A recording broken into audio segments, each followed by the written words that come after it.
If there was ever a player who should have been described in Western terms, was this guy. Have bat will travel. The amount of success he had with a myriad of teams almost led him to a World Series berth with Oakland, but unfortunately it wasn't meant to be. But his efforts as a coach as well, mostly in the Montreal Expos program, has drawn respect throughout North America. In Canada, we call him sometimes TH, but for many people, they call him by his real name, the native of Oak Grove, Louisiana, of course, Tommy Harper. Tommy Harper is a former pro baseball outfielder and third baseman in MLB. He played for 7 different franchises from 62 to 76, including 6 campaigns with the Cincinnati Reds and 3 years each with the Brewers and the Boston Red Sox. Now, Harper played at Ensenada High School in Alameda, California, where his teammates included baseball Hall of Famer Willie Stargell and MLB player Carl Moten. He started collegiately for San Francisco State University. Now, when he signed as an amateur free agent with the Reds before the '60 season, as MLB had yet to institute a draft, he was assigned to Class B Topeka Reds, where he had modest success, batting .254 with 5 home runs and 36 RBIs in 79 games. After hitting .324 with 15 home runs and 65 RBIs in 124 games to Topeka the following year, he was promoted all the way up to AAA San Diego Padres, where he hit .333 with 26 homers and 84 RBIs in 144 games.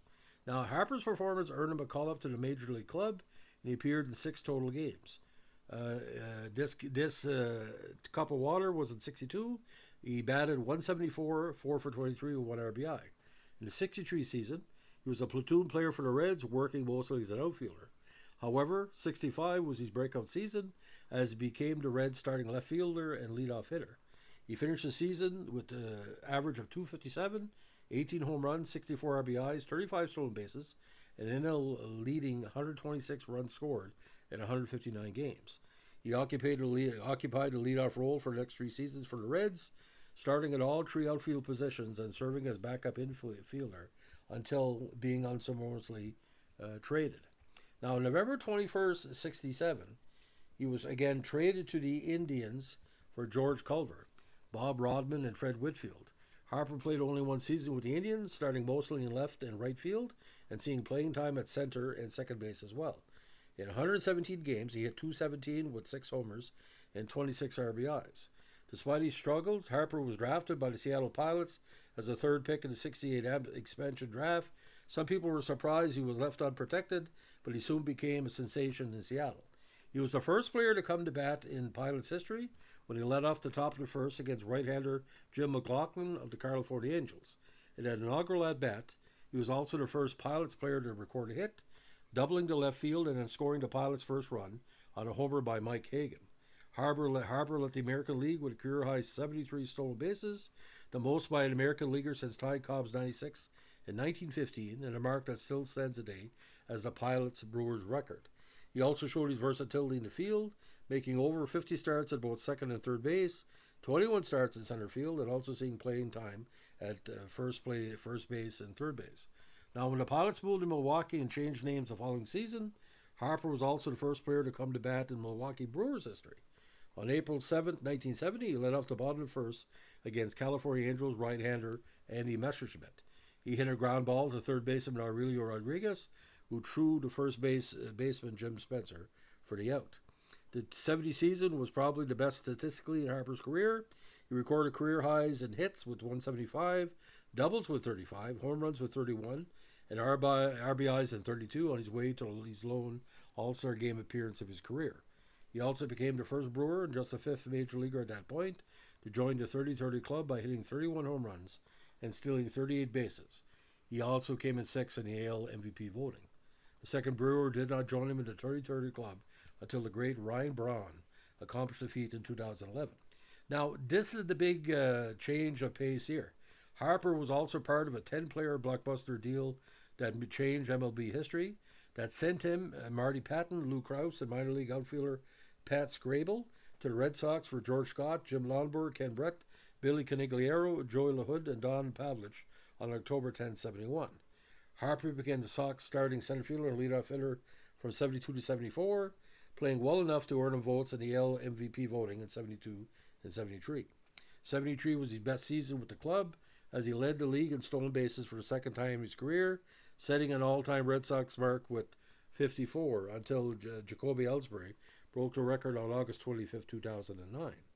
In 74, he hit 237 with 5 homers, 24 RBIs, and 28 stolen bases in 118 games, playing primarily as a designated hitter.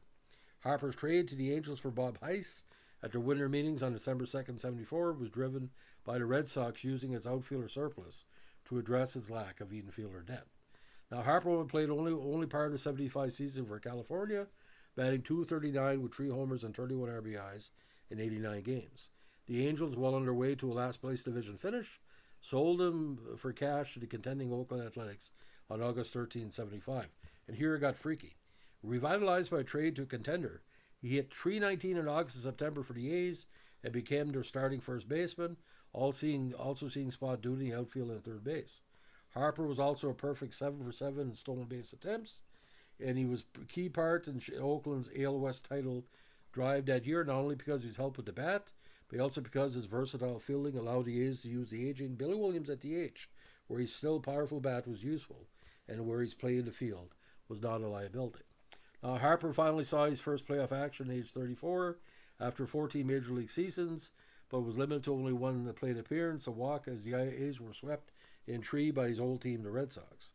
Harper was released by the A's after the season. Now, he eventually signed with the Orioles on April 9, 76.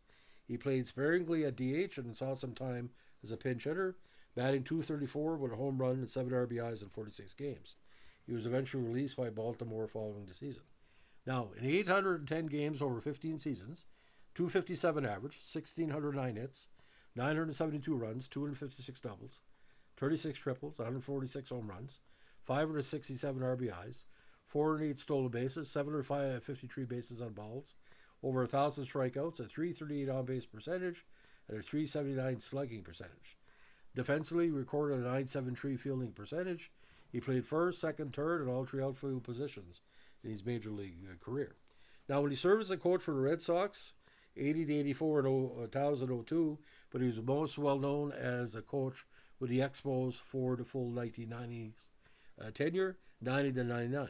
As of the start of the 2017 season onward, he was in Boston as a player development consultant. Now, he returned to the Red Sox in 2000, 15 years after he was compelled to sue the club for allegedly illegally firing him as a coach in retaliation for speaking out in 85 about the club's welcoming the local segregated Elks Club into its spring training stadium, Chains of Lake Park, to invite only the team's white personnel to its establishment. On July 1st, 86, the Equal Employment Opportunity Commission vindicated Harper and cited the Red Sox for illegal actions. He was eventually elected to the Boston Red Sox Hall of Fame in 2010. Now, big highlights of his career: 30-30 club, of course, 24 consecutive game hitting streak, 17th of July, August 8, 66, 16 games for 4 hits, 4 stolen bases for the White Sox in 1969, 3 games with 3 stolen bases, an All-Star in 1970, National League leader with runs in 126 and 65, twice led the AL in stolen bases in 69-73, again, the 5th 30-30 club member in 1970, Boston Red Sox MVP in 1973, top 10 American League MVP in 1970, 408 stolen bases as of this writing, ranks him 69th on the all-time list, and he's the single-season stolen base record leader for the Brewers.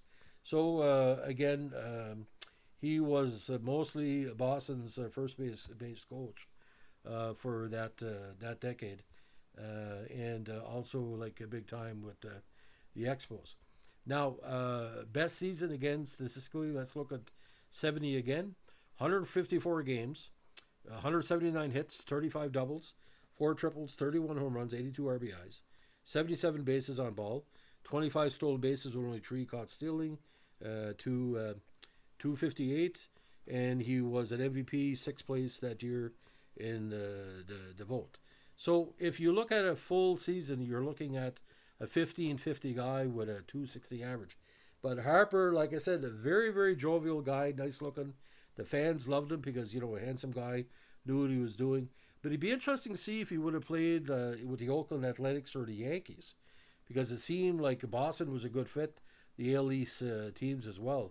But, Seattle Pilots fans, that 1 year wonder was just tremendous, and that big 73 stolen bases really stands out for the fans. So that's the story of Tommy Harper. If you like what you're doing here with our vintage baseball podcast, let us know with a like, comment, subscribe, or share. Bye.